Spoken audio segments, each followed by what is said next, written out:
And good morning, good afternoon, and good evening, and wherever you are in the world, welcome. Welcome to the second Monetary Blog webinar. We had one last week on the failure of the Silicon Valley Bank. I'll post a link to it in the description below. Today, we're talking about inflation, and it is a preoccupation after almost 30 years of relatively low inflation. It's come back with a vengeance in a post-pandemic world. The people here today probably disagree with many in the mainstream about the causes of inflation, and certainly about the policy proposals to deal with the inflation. We have two wonderful guests plus me. Clara Mattei is an assistant professor in economics at the Department of Economics at the New School for Social Research in New York City, where I got my PhD. She has a PhD in economics from St. Anna School for Advanced Studies in Pisa, and an MA and BA in philosophy from Pavia University. Her research contributes to the history of capitalism, exploring the critical relation between economic ideas and technocratic policymaking.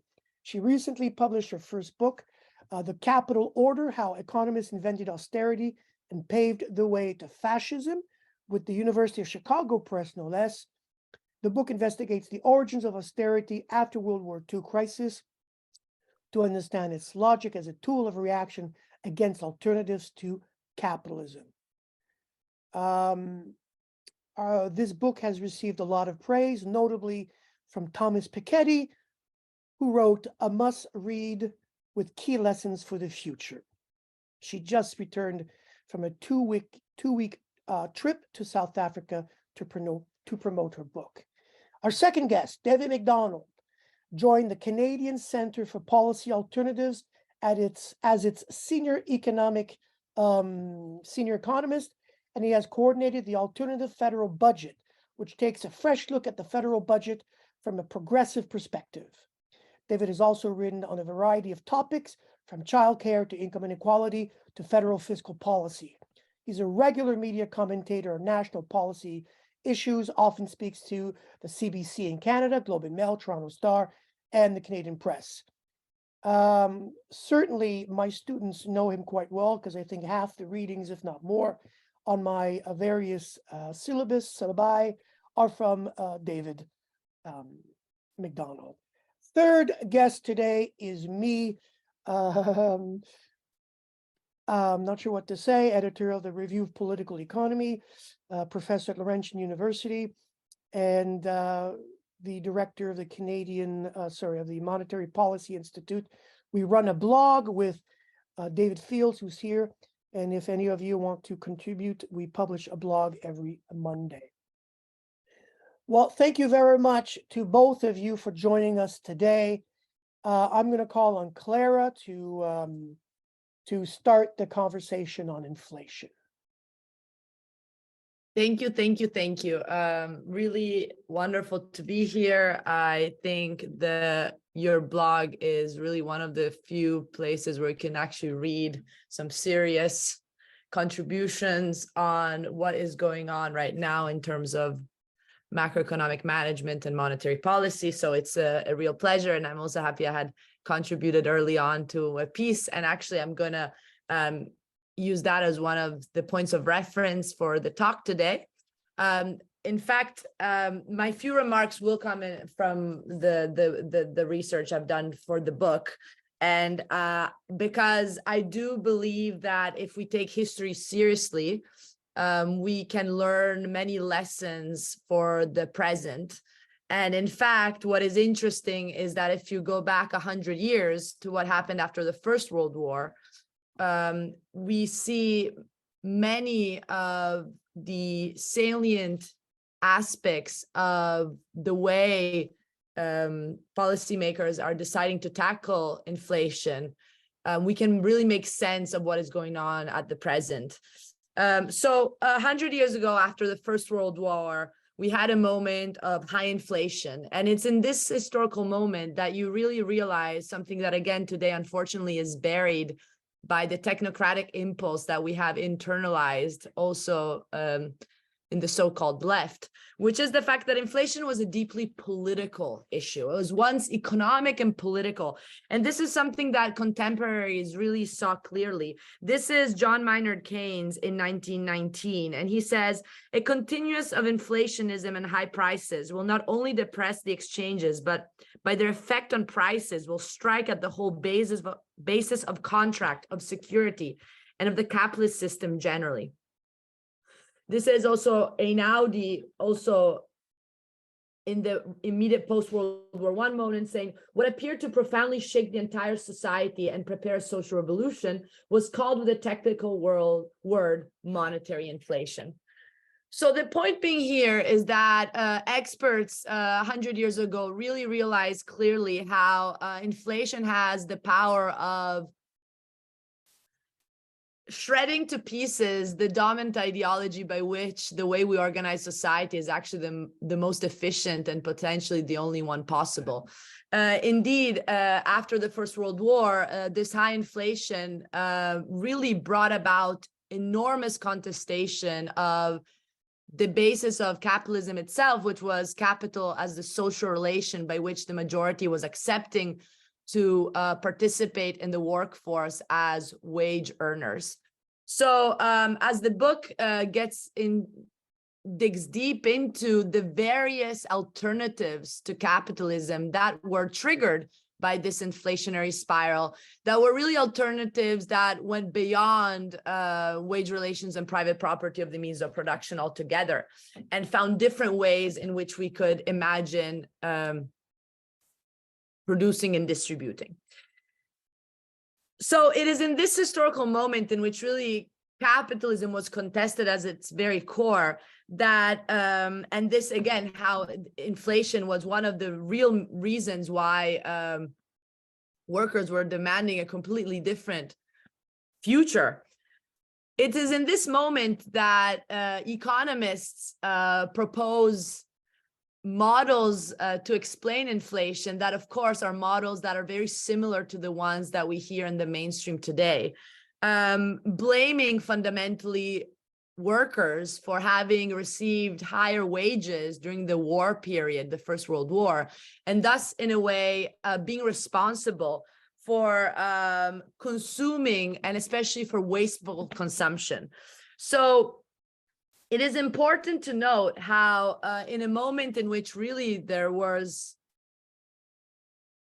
high contestation for the system, orthodox economic models were being developed for the first time in order to tell people that it was their wasteful behavior that was the cause of fundamentally the post-World War I crisis.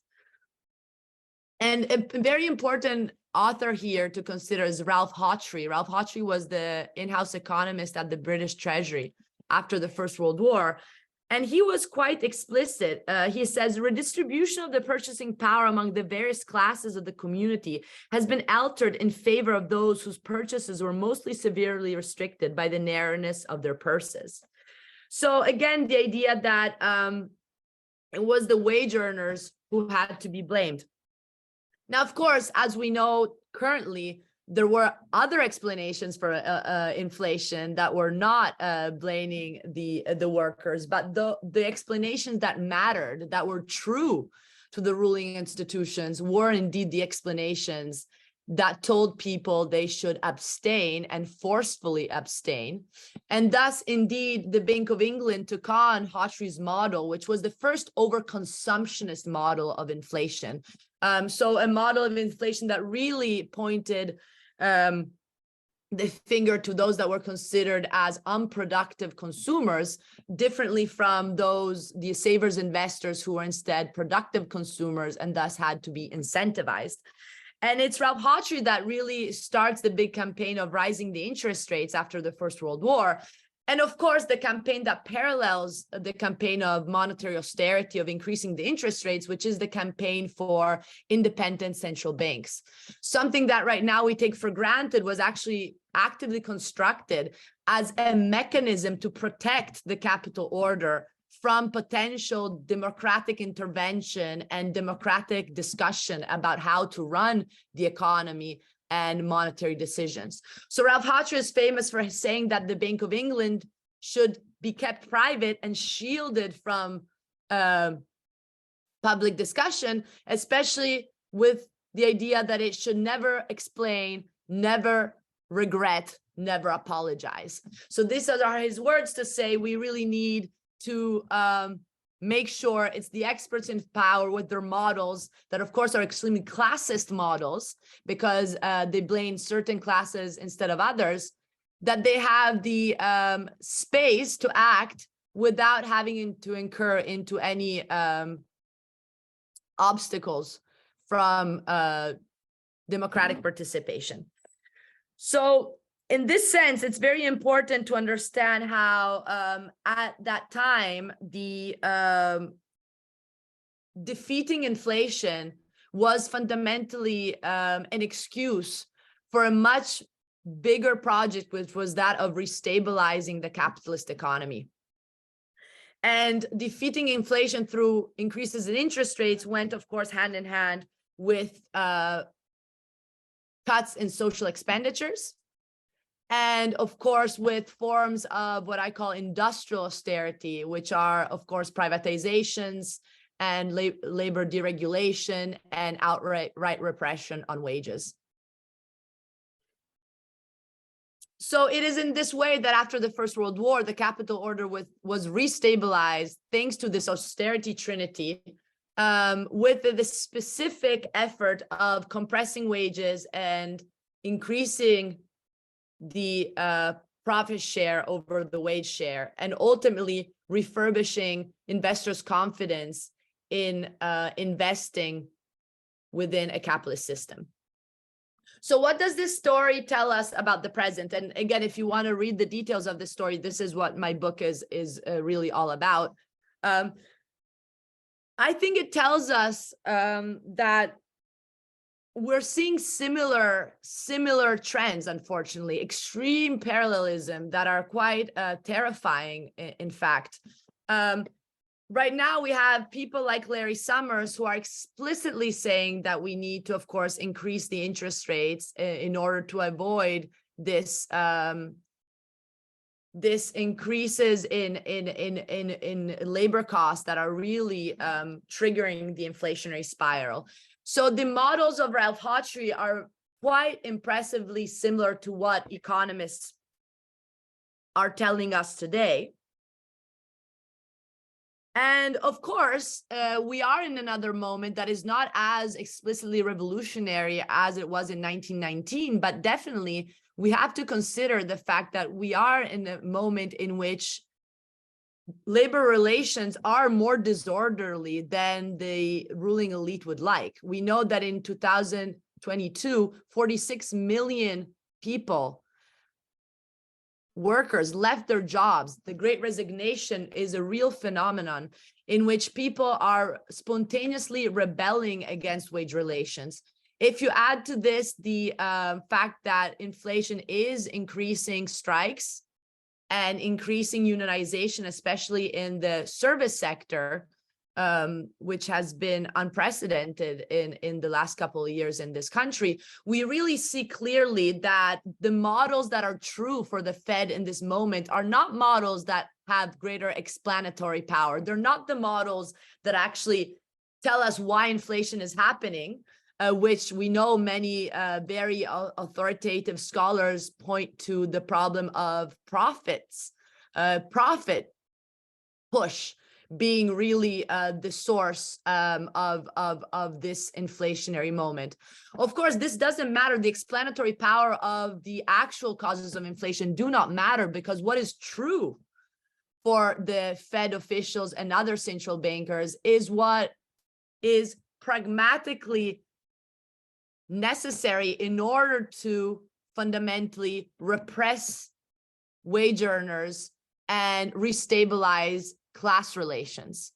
So I think this is very important, and it was Marx himself who was telling us that we should understand truth in a very pragmatic sense. Truth is what leads action forward. And clearly what is very true for Fed officials is that inflation is once more caused by wasteful, extravagant workers who are not willing to accept what is for them the only rational way forward, which is capitalism. So yes, so this, I think, is the lesson that we can learn from the past, and it's very important for us to still understand what is going on at the level of the institutions that guide our policymaking, and we should thus be very aware that to develop antibodies that tell us that there's nothing that is good for the whole. Under capitalism, what matters is ultimately to protect the fundamental social relation which make it such that the majority has to accept to be a wage worker and also a very low paid wage worker. I wanted to conclude with one sentence, but I'm so tired that I forgot. Let me, 1 second. Yes, so I think this is the message that we shouldn't, we should understand that the causing a recession is for these monetary experts a short-term cost for a much more important structural gain, which is that of stabilizing class relations and making sure people don't think that there is another way forward possible right now, and that capitalism is once more the only game in town, and thus whatever it takes, we need to impose sacrifice for the good of the preservation of the system in the long run. Thank you. Thank you very much, Clara. And, I agree with probably with everything that you've said. I just wanted to have a quick comment. You said it's about causing recession. I think it's more than about causing recession. It's to maintain and restore a special social order. It's restoring the wealth of the wealth holders. It's, and I think you've skirted around that idea a lot, but we have to really say it. It's about maintaining a certain social order through the enactment of high interest rates or lowering inflation. Absolutely. And sorry, this is something that I didn't say explicitly. What happened in Britain is that with John Maynard Keynes, by the way, being very happy and very much pushing for increases in interest rate in 1920. And what you see through the data is that once the interest rates go up, of course, unemployment soared and went up to 17% and immediately strikes stopped. The wage share went down, meaning that wages were repressed.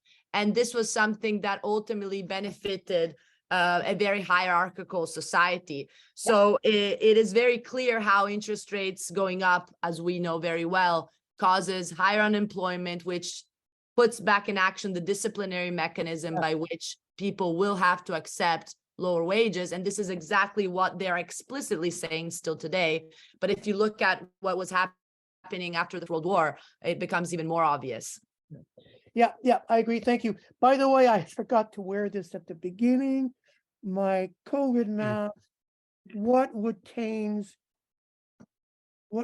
do, or something like that? Anyway, okay. Well, thank you very much. We're now going to go. Thank you very much. It was a great presentation. We're going to go to our second presenter today, David MacDonald from the Canadian Centre for Policy Alternatives.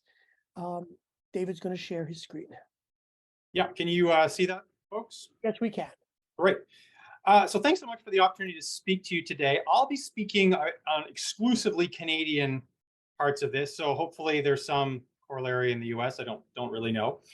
But as well, I'm hardly an expert on the history of interest rates and inflation, the academics behind it, but it's been fascinating to watch it in real time in the Canadian context and trying to substantiate these givens, from sort of an economic theory perspective with actual data, turns out often to be very difficult and very interesting.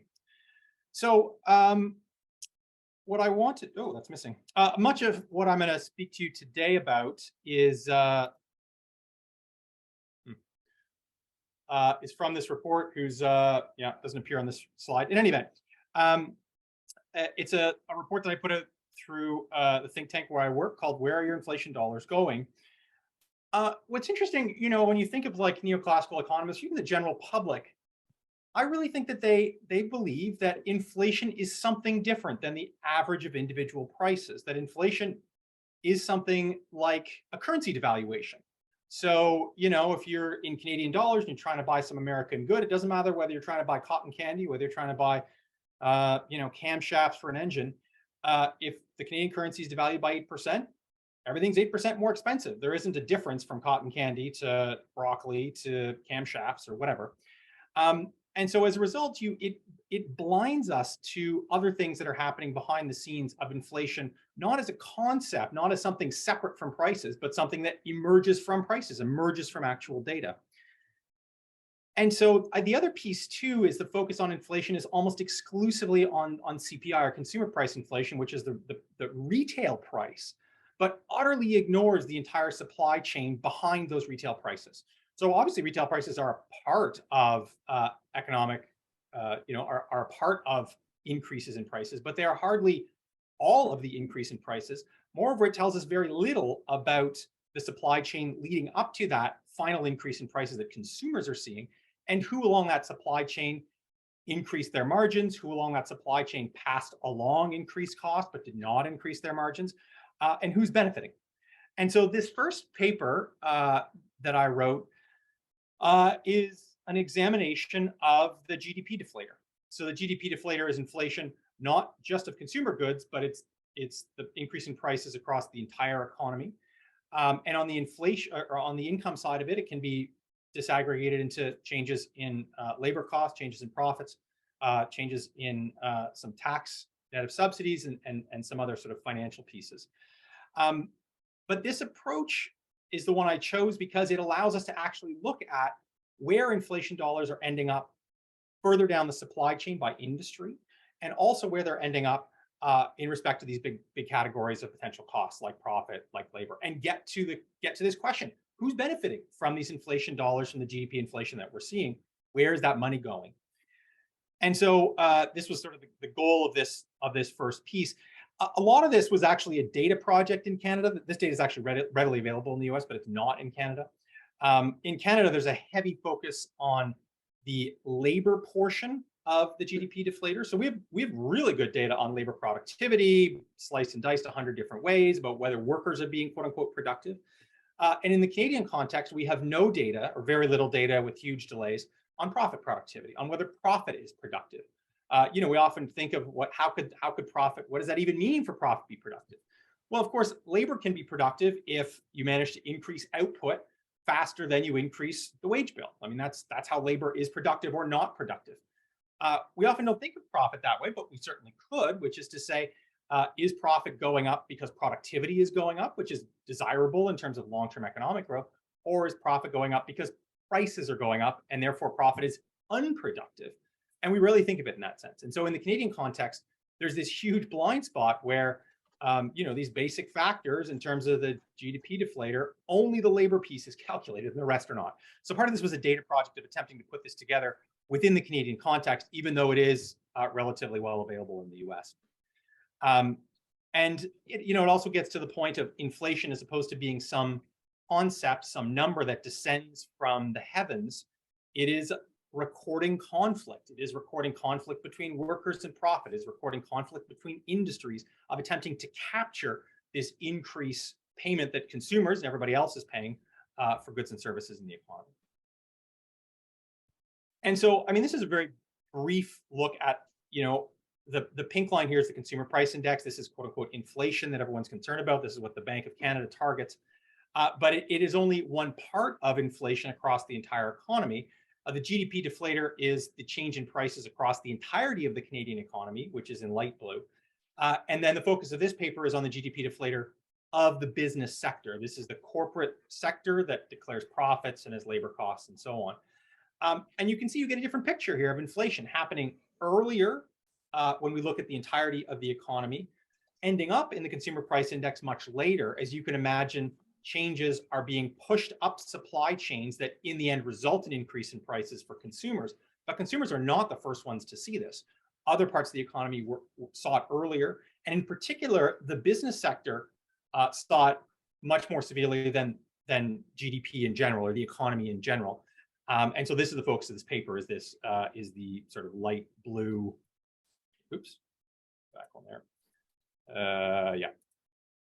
Is the light blue line here, or sorry, the dark blue line here. That's what we're looking at in this paper.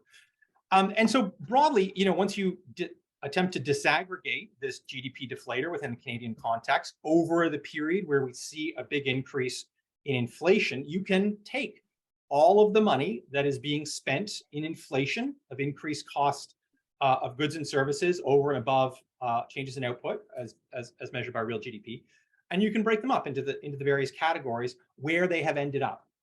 And so this is the Canadian perspective. It's relatively similar in the US. I was actually inspired by some American analysis done by EPI to conduct this analysis in Canada. But in any event, you can see that when it comes to where the money ended up as of the third quarter of 2022 in Canada versus the third quarter of 2020, the last sort of 2 years, the majority, not the majority, but the biggest slice ends up on the profit line, which is to say these are inflation dollars, which is to say in individual industries, this is the amount where profits rose at a rate that was faster than the rate of change of real GDP or output. You can see that labor compensation, some of it ended up in labor compensation, not as much as profits, but certainly some of it ended up in the labor bill. This is going to be due to, on the one hand, higher wages, and on the other hand, more people working. So it's the wage bill, not exclusively hourly wages.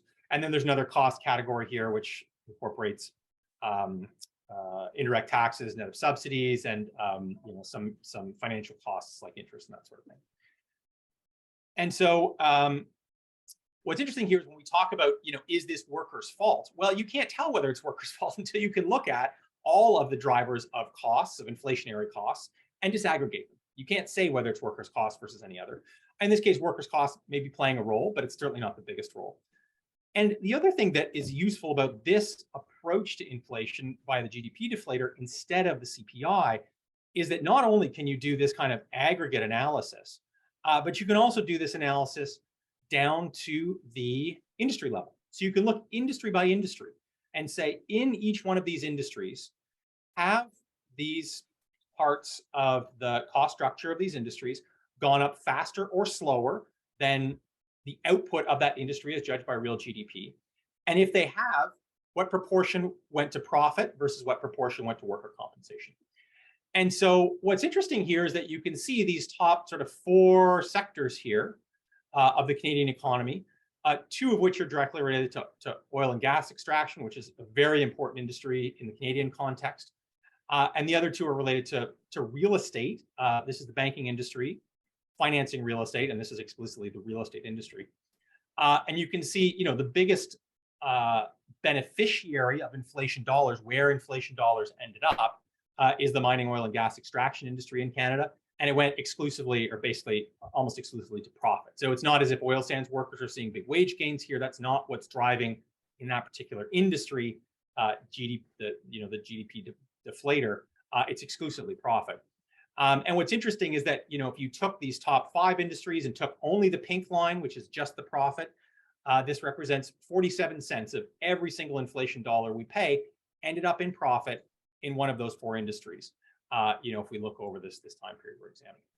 Now, it is worth pointing out here that this is not, I'm not saying that these companies caused this to happen because they have power in the marketplace, because they don't have adequate competition. That's not what this paper says. It just says, where did the money end up? Whether through some faults of their own or no fault of their own, who got the money that everyone's paying in additional inflation dollars? Much of the oil and gas industry are price takers because they sell at the international price of whatever, crude. And manufacturing, which includes oil refining, importantly, which is sort of also oil and gas, again, is going to sort of roughly sell at a price they don't necessarily generally control. That being said, it is useful to take a look at the breakdown by industry and say, this inflation isn't some concept that descended from the skies. This money goes somewhere, and we can track it using the GDP accounts. It's not some, it's not some crazy methodology. This is a very standard approach to, tracking where GDP dollars are going, and in this case, tracking exclusively the GDP deflator piece.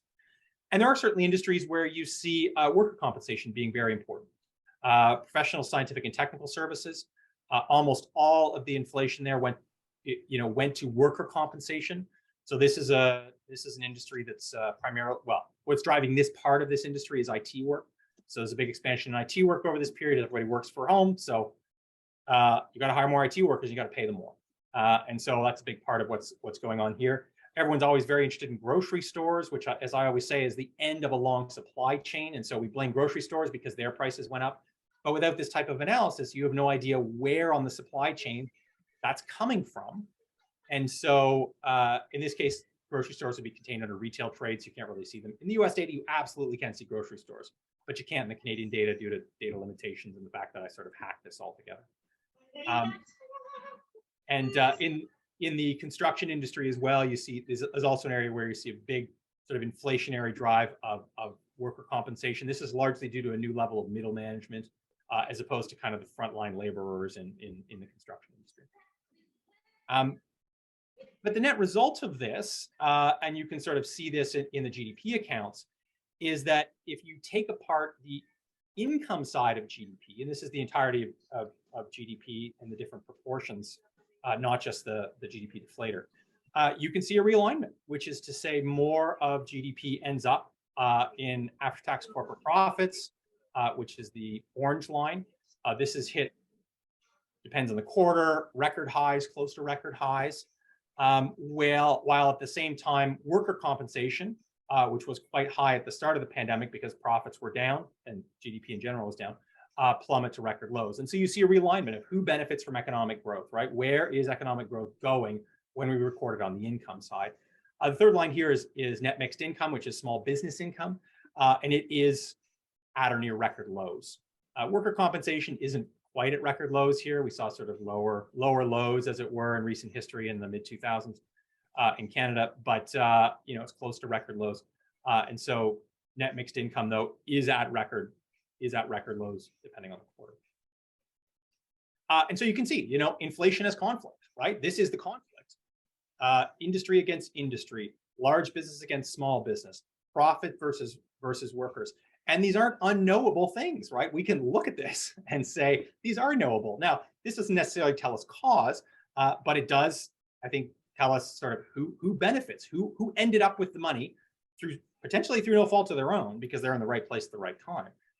But when we think about some industry ending up with the money through no fault of their own, that's rentier capitalism. It's not because they came up with some brilliant new way of processing oil. It just happened to be that they're oil companies. There's the war in Ukraine, and so they made insane profits that drove up the price of everything else because it was key input all the way through supply chains.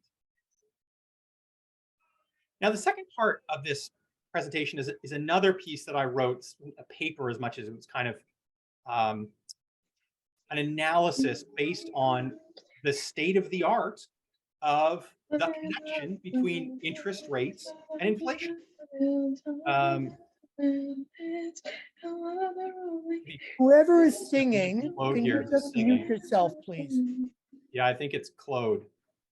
Ah, Yeah, just mute yourself there. Great. thank you. Yep. And so, I mean, what's interesting is that, when we think that there is I think we all kind of accept in our minds that there is some relationship between higher interest rates and lower inflation, that higher interest rates will cause lower inflation, even though this is empirically incredibly badly established. There's actually a term in the literature, which I didn't know, but now I know, called the price puzzle. And the puzzle is, why is it that when interest rates go up, inflation goes up? And you'd think, well, that's not the way this is supposed to work. That's not the whole foundation of central banks across the developed world. The foundation of central banks is that exactly the opposite happens.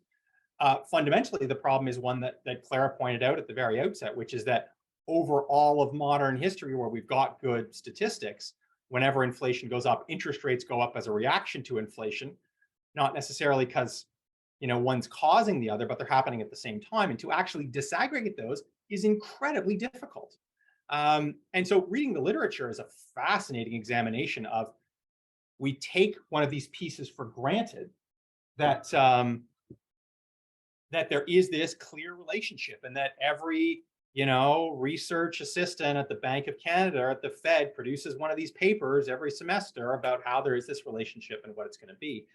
That relationship is incredibly difficult to show empirically, even when you torture the data. And if you want an interesting examination of torturing the data, I mean, pull up the Romer and Romer 2004 paper that establishes the methodology I'm going to talk about now. It is a fascinating examination that once you read it, you wonder what they're measuring at all. But it does yield some data that supports kind of the general premise. And so this is the state of the art. This is what the Bank of Canada uses, is what everybody uses to try to solve the price puzzle problem, which is that there seems to be a positive relationship, frankly, between interest rates and inflation.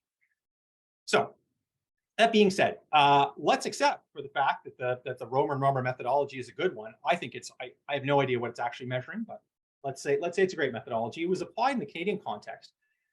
And what it does is it allows us to take a look at the impact of interest rates as they relate to particular price categories, in this case, expenditures.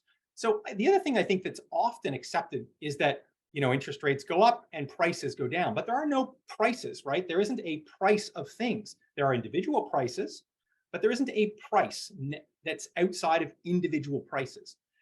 And so if you take a look at this approach of saying, where are the biggest impacts on prices or expenditures of interest rate hikes, they are different. And this is something that's very badly understood, is that some areas of expenditures are going to have much bigger reactions to increases in interest rates compared to others. And so this is the kind of Bank of Canada using the Romer and Romer analysis. This is the Bank of Canada approach put together with the increase in interest rates that we'd seen so far at the time I did this post. And you can see that home ownership in particular is heavily impacted by higher interest rates. And that's not that surprising because we buy it with debt. And so interest rates matter on things you buy with debt. You can also see sort of vehicle purchases here as sort of things you buy with debt. And so, that there is some impact there. But again, these impacts aren't gigantic, right? These are not huge impacts. These are in the 5% range. And some of the things that people think about when you think about inflation, they think of food, beverage, and alcohol sales. There's no impact. There's no relationship there between interest rates and expenditures. And so this idea that interest rates evenly impact the price of goods is very misleading, and I think really cuts to the core of the utility of interest rates, in that they are very focused in particular areas.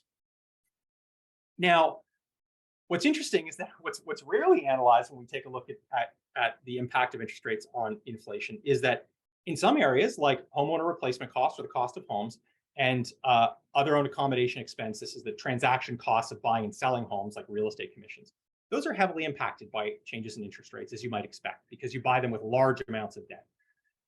There are actually two other areas that are impacted by interest rates, but positively. So as you increase interest rates, you also increase mortgage interest costs, and you also increase rents, because mortgage interest costs are also a cost for landlords, which pass those on to tenants via rent. And also, as you decrease activity in the housing market, you keep people in the rental market for longer, again, also putting more pressure on rent. And so what's interesting is that interest rate increases increase the prices of some goods while they decrease the prices of other goods. And so it's not immediately clear which way interest rate increases will push inflation, because you actually have to look at these four measures. And so this is the graph that kind of looks at that and looks at the aggregate impact of these sort of very sensitive pieces very sensitive to interest rate increases. And so you can see when interest rate hikes start in April, that they had the desired effect that inflation was coming down, which is to say house prices were falling faster than mortgage interest costs and rents were rising. But you see that since September, they've been fairly even. So house prices are certainly falling, but rents are at all-time highs. Mortgage housing costs are at all-time highs, and these are all explicitly part of the CPI index. And so this sort of this construction of CPI index is not nearly as clear once you get into the fascinating, gritty details of the data. than you'd imagine from a demand and supply curve and, you know, the sort of aggregate machinations. There is no price, there is no inflation without the changes in the prices of individual goods, some of which are very related to interest rates, and they're not all negatively related. Some are positively related to interest rates, and the relationship is very strong. So I will hold it at that. I look forward to your questions. Thank you. Thank you very much, David. And I just want to make a quick comment about what you call the price puzzle. There's a word for it called the Gibson's paradox. And this is a quote from John Maynard Keynes. Gibson's paradox is one of the most completely established empirical facts within the whole field of quantitative economics. I just wanted to throw that your way. But yeah, I'm a big fan of the Gibson's paradox. I think empirically it's a little bit more difficult to prove. I know that I wrote a blog with Antonino Lofaro on this. We never published it because we got a lot of pushback from some people on that. But it's something I do want to come back to eventually. So thank you very much. I think there's some great similarities and complementarities between your two first talks. I'm going to try to pick up at the end, and I'm going to borrow ideas from both of yous in my talk. And I want to start with something that David mentioned. You used the word conflict inflation. I completely agree. A lot of heterodox economists use the expression cost push, and it's not something I very much like, although a lot of the conflicts inflation is cost push. But I like to talk about conflict because I think it goes to the very heart of the discussion, in the sense that for me, inflation is conflict driven, or if you want, class biased. And also the policies used, or monetary policy used to fight inflation, is definitely class biased for reasons that both of you have talked to. And also, when we look at inflation in terms of conflict, traditionally we've looked at this from the perspective of workers, and we've tended to blame workers. And I want to say, Joan, we got someone else who joined us. John Maynard Keynes, not Keynes, but Joan Robinson blamed workers. The early post-Keynesian models, Sine Weintraub, was really much rooted in workers demanding too much, and therefore there goes inflation. But for me, the conflict can be initiated elsewhere.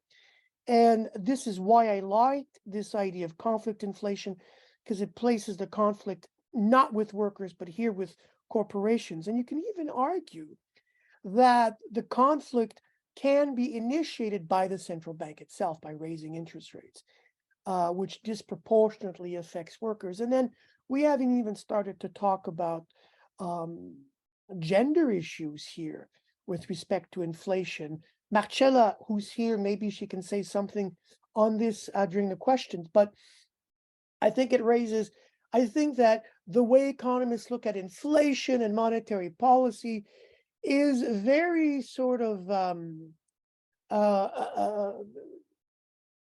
general, and that we need to disaggregate this whole debate over conflict and over sources of inflation. Now, the way that we look at inflation today, it's to use monetary policy. This is what I called, in a paper of mine from 15 years ago, monetary policy dominance. It is sort of the fiscal equivalence of the TINA. There's no alternative. The argument that only monetary policy can reduce inflation. The idea that fiscal policy can be used is completely set aside. Fiscal policy is usually associated with inflationary pressures. And so the mainstream model downplays fiscal policy in this debate. And we've given central banks virtually complete authority in fighting inflation. But then, we have to ask ourselves, Why? Because initially, in the very first, let's say 30, 35 years, at least from the Bank of Canada, but the Federal Reserve, inflation was not an overall preoccupation of central banks in both Canada and the US. And it's really with, let's say, Friedman and sort of this inflation of the 1970s, which can be labeled a counter-revolutionary attack from the citadel, right? To use Keynes's expression. And since then, we've had this exclusive, idea that monetary policy is the only game in town. And of course, that goes with the idea, of course, that monetary policy alone can solve inflation, and it can do so with little cost, right? This is the whole sort of soft landing. And David MacDonald wrote a paper recently about looking at whether the central bank in Canada has been successful in engineering soft landings, and his research has shown not once in the history of the central bank. And I saw a paper by Josh Bivens, you mentioned the EPI. He does something similar, and he's shown that the Federal Reserve has done it only once in about 100 years or so. So the probability that the central banks can reduce inflation with little social cost is a non-starter. So the idea is that it will lead to a recession, and probably a big recession. And when you look at the theoretical model behind the sort of the mainstream approach, you can understand why.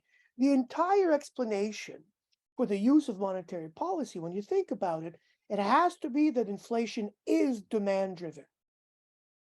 Because when you increase that rate of interest, you want to reduce your interest sensitive components of aggregate demand, your consumption and your investment decisions.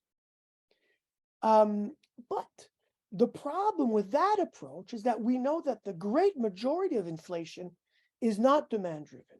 It's driven by costs. And so the use of monetary policy to fight essentially a straw man inflation is misplaced. So what usually happens is you increase your interest rates, and there's no sort of IS sort of aggregate demand response to it to begin with.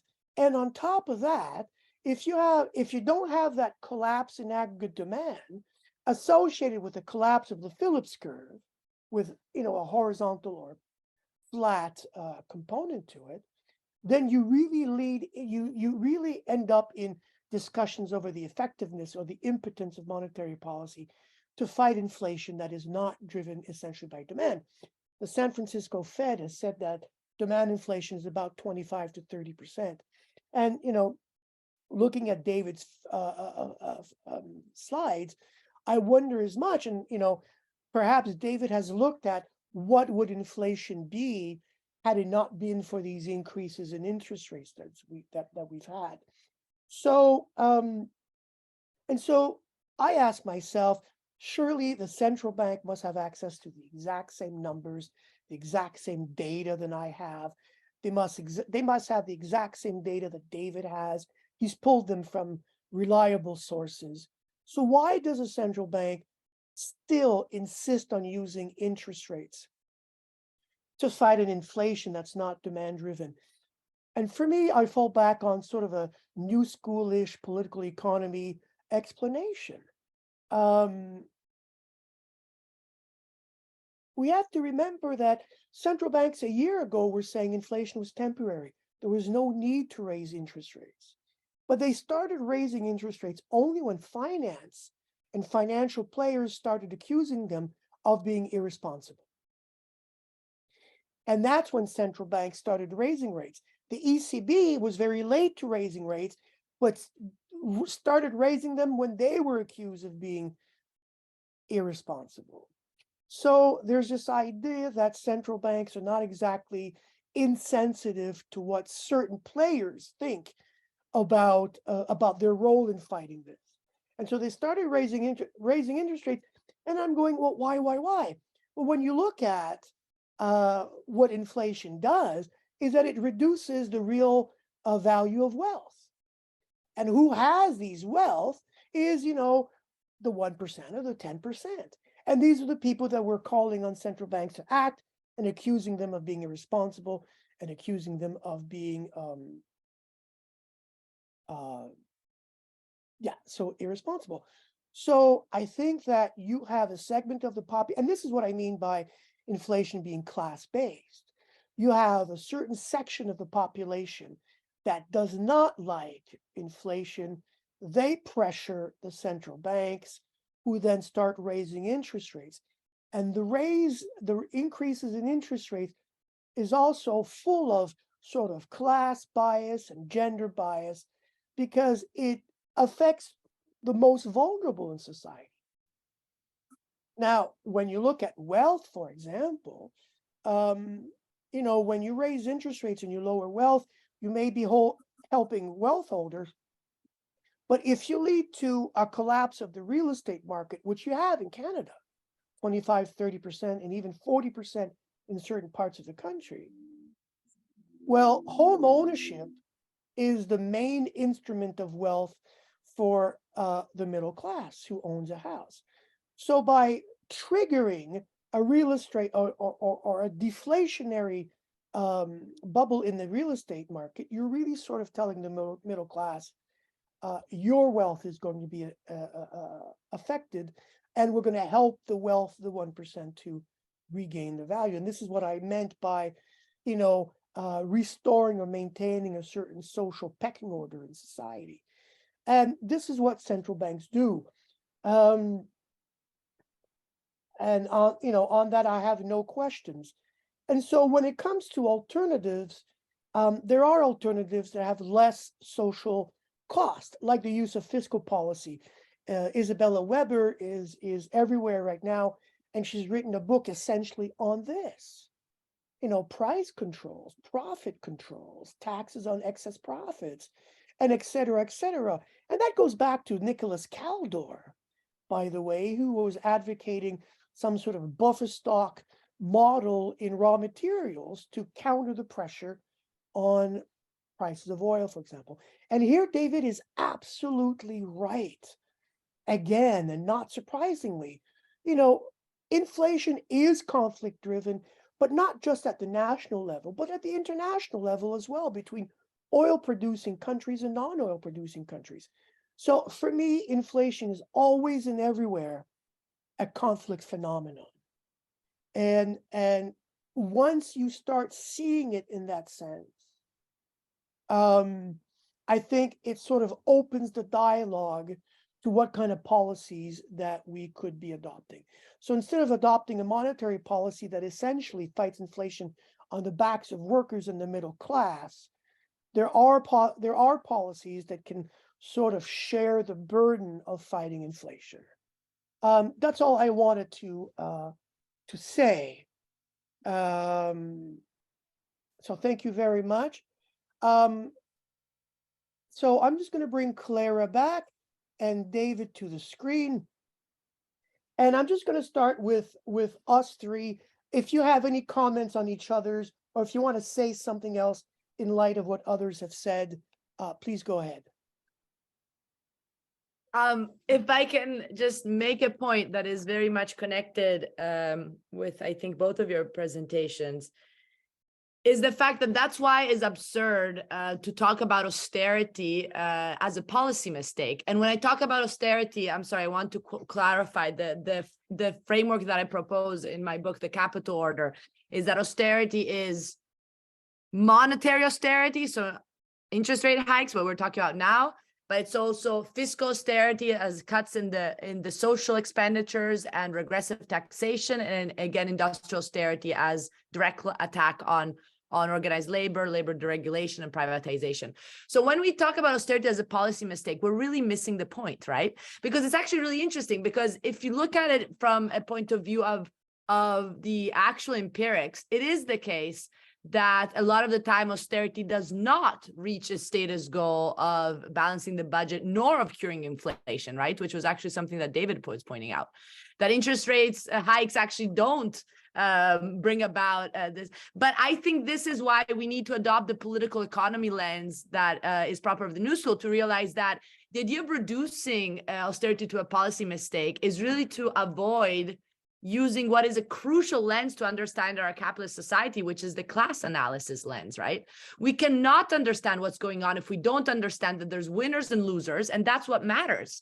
I mean, interest rate hikes may not be the most efficient way to actually bring down inflation, because if you think about it, there could be price caps or taxes on profits, especially on windfall profits, all that. For example, someone like Robert Reich is indicated, but this is not happening because this is not how capitalism works. Capitalism is a system that is not meant for the good of all, nor is not a system that like brings about like economic stability. It's a system that brings about extraction of resources from the minority from the majority to the minority. And this is what ultimately state institutions like the Fed do. And it is benefiting the few. So I think we really need to get out of this technocratic logic that sometimes also people that are critical of austerity and monetary deflation adopt, which is the idea that there is like, it's good to point out to what is like technically right and wrong. Sure, it's important to notice that there's something that is technically right and wrong, but it's also important to notice that's not the rationale of our system. Like it's actually, we are talking about policies that clearly have an effect, which is what is relevant here, is to avoid people from getting excited about other ways to organize society, getting excited about potentially thinking about a world that does not imply that they have to get exploited in order to make a living. And this is what ultimately austerity does. It like tells people to like shut up, and it forecloses all of these alternatives. And so I think it's very important that to keep in mind that the political dimension is inseparable from the economic dimension. And this is something that I feel that a lot of Keynesian critics of deflation lose sight of. And I think this is what actually we are trying to bring to the table.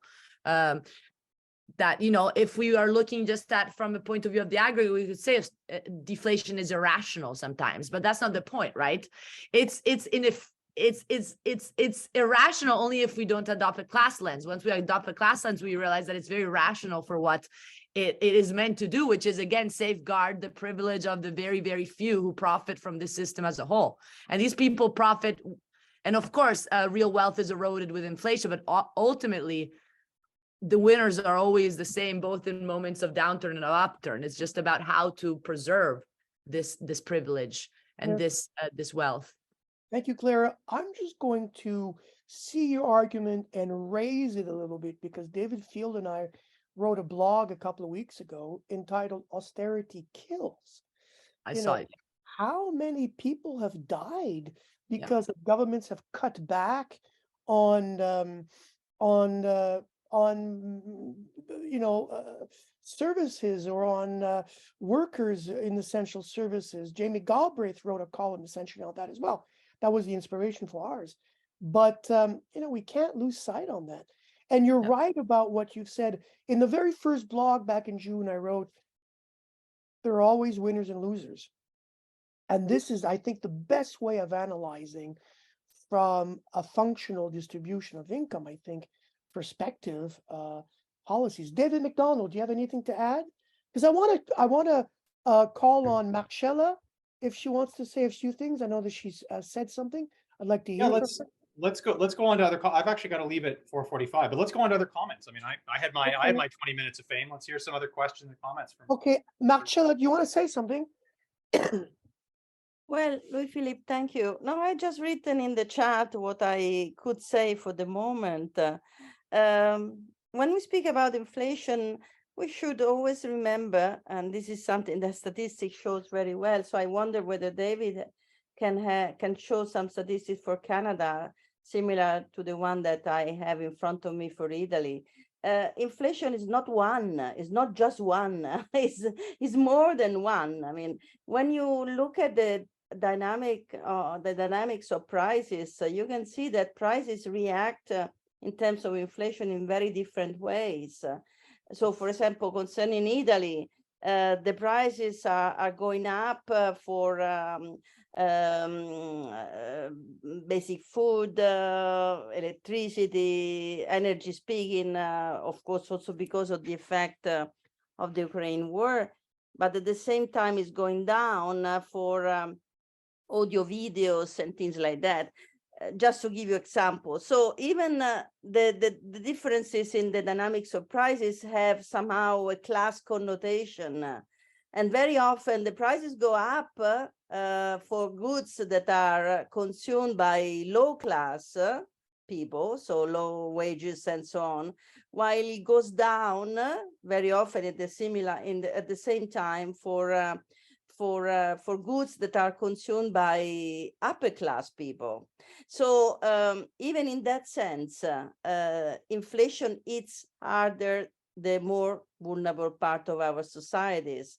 And coming to the question that you were implicitly putting to me, women are very often in the vulnerable part of the society, as I've written also in the chat, because of gender gaps in wages, because of the weaker position that they have in the labor market, and so on. So in that sense, there is a gender effect of inflation, and I thank you for stressing that. That is extremely important to observe, to monitor, and unfortunately, very often is not monitored at all. So that's what I wanted to say, basically. Thank you so much for bringing me in. Thank you, Marcella. Najib has a question, but before I go to him, someone, Sharam Azar, had a couple of questions. I wonder if you can just ask one of the questions. Hi, thank you, Professor Philippe, for organizing this. And David, in particular, I really enjoyed your presentation. My colleagues and I are trying to do something similar for the US, a sectoral kind of division. But I was wondering if you could take any of my two questions. I mean, I think that because you were looking at supply chains in particular, you would have probably, I'm speculating, looked at the impact of rising wages in China, maybe, or even profits in China, or in general, importer indices and increases in those, if any. I don't know. It's totally up to the presenters to take whichever question they would want to. Yeah, I mean, the analysis I was looking at, again, because it's a GDP approach, you're not sort of tracking individual goods, right? You're not tracking like the price of broccoli or the price of, junk you buy for Christmas from China, and trying to figure out in each one of those goods. Instead, you're tracking the overall price changes in industries vis-a-vis real GDP, and whether the costs in those industries are rising faster or slower than their output. And so you don't have to know all those details. I know everyone would love to maybe see them, but the GDP deflation approach, or sort of calculation of GDP in general, doesn't do that. And so I didn't look at it wouldn't tell you anything about the rising import costs from China. The other question around inflation of prices in the asset market, of course, inflation only relates to the price of goods and services. In essence, as part of the GDP calculation. I mean, the value of assets themselves, in the broad sense, are outside of GDP. They're outside of inflation. They're not part of any of those. They're not part of those calculations. Higher interest rates is going to decrease the value of assets generally, although I haven't looked at whether historically there's been differential impact on, say, certain asset classes, real estate, for instance, versus stocks, whether higher interest rates have sort of more impact or less impact on real estate than they do on stock holdings or bond holdings or something like that. It's possible, but it's not something that I've looked at, because the asset side is outside of these sort of questions about CPI and GDP. Thank you. I want to add something to what Marcella said. Yes, inflation is a problem for everyone, for the for lower incomes, of course, and I don't want to minimize that. I absolutely accept that. But my argument is that the cost of inflation, I think, is less than the cost of creating a recession in terms of creating unemployment, lost jobs, lost incomes, etc. So I think we have to keep both sides of that equation. And that's why I advocate, fiscal policy, for example, to lower inflation. And plus, I'm not even convinced inflation is. Anyways, I won't get into that. Najib, you have a question.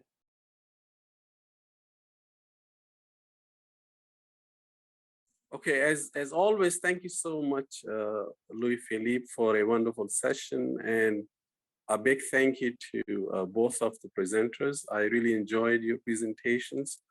I have a quick, maybe 2-3 comments. First of all, monetary policy propagation has several channels, we all know. David, thankfully, has mentioned exchange rate channel, very, very important for developing countries, poor countries. And obviously, we have interest rate channel that David presented. Thank you. But there are some other very important channels, such as the credit channel, such as asset prices and asset demand channel. And to me, most importantly, the expectation. Once we consider those channels, then I think the monetary policy importance in fighting inflation can become very clear and apparent. So that's one comment. Second comment is about the effect of monetary policy, which we all know it's very lagged, minimum like 6 quarters to 8 quarters, sometimes even longer. It takes longer for monetary policy to have its effects apparent. So in my opinion, again, very respectfully to David, it is too early to gauge the effect of these rising interest rates on inflation. So these are my 2 comments. But again, thank you so much for a very, very wonderful presentation. Thank you. Anyone has a comment? Then after this comment, I'm going to turn to the students on here if they have any questions or comments. To your point, Najib, which is the lags are, you sort of get this in your head that the Bank of Canada is tinkering in the basement with little levers, and the next month inflation goes down because interest rates went up a quarter point. The main lags, as you say, hit in the Bank of Canada's own research on places that are very interest rate sensitive, like housing.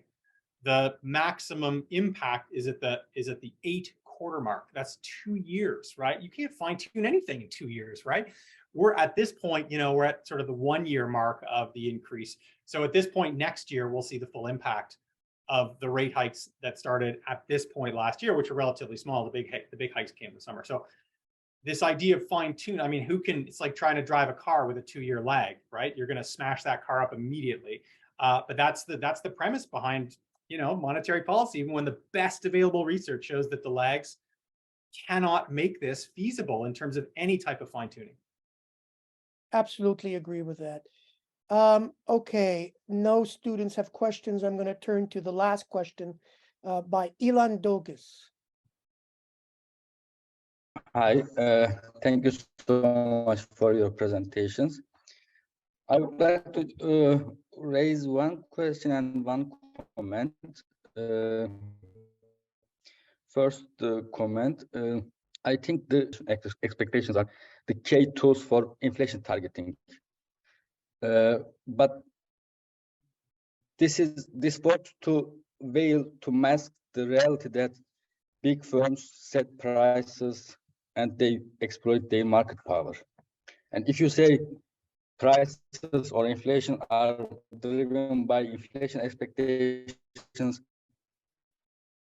then you veil that firms that they set the prices. It's based on assumptions that there are lots of price taker firms, but this is not the case. Mm-hmm. Secondly, this is also not consistent with their main understanding of pricing, which is says firms set prices, marginal cost equal to marginal revenue. This has nothing to do with expectations, and I looked for some studies if they had integrated this understanding of pricing into the expectations, but I couldn't find. I would like to ask if you know some such works that they integrate expectations into the marginal cost pricing narrative. That's why. Thank you. Thank you. That was the last question. Does anyone want to take it? I mean, in any, you think of a firm trying to estimate what, I mean, firms don't, like we have this image of the demand and supply curve that's always balancing on a daily basis or whatever, like it's the oil market or whatever. Certainly some goods, the price of some goods are determined in that way, but many goods, most goods, in fact, are not determined that way. Firms have to set prices a month, a quarter, half a year in advance, and then live with that price increase because they've contractually obligated to. And so you've got, in that sense, expectations play an important role. You've got to estimate, given your cost structure and the contracts you've signed, what are you going to charge the next level up the supply chain in order to cover, what you've got to pay. Now, maybe you estimate that badly because you're in an environment you've never seen before. You've never seen inflation before like this. You could just hit 2% in the spreadsheet forever, the last 30 years. And now what number do you put in there? Do you put in 5? Do you put in 8? Like presently inflation is 5. It was 8 in June. Which number do you put in there? And then expectations matter a lot. And what the Bank of Canada, was saying in June, maybe that doesn't affect, your estimates for the next quarter or two. Maybe you say, to hell with the Bank of Canada. I still think prices are going to go up and we're not going to be the ones holding the bag, right? We're going to pass this on to the next people down the line. And then expectations become very important. Now, I mean, it's a question of how much of those corporate expectations around price setting is being influenced by bank policy. And the bank does study this. I mean, the Bank of Canada does surveys on what corporations expect prices to be. What is their expectation? And so, when inflation was very high, they had high expectations of price increases. And as inflation comes down, they have lower expectations. I'm not sure what that tells us about, the expectation value set by interest rates. But anyway, hopefully that was helpful. Thank you, David. So I know David has got to go, and I think we've been at it for an hour and 15 minutes.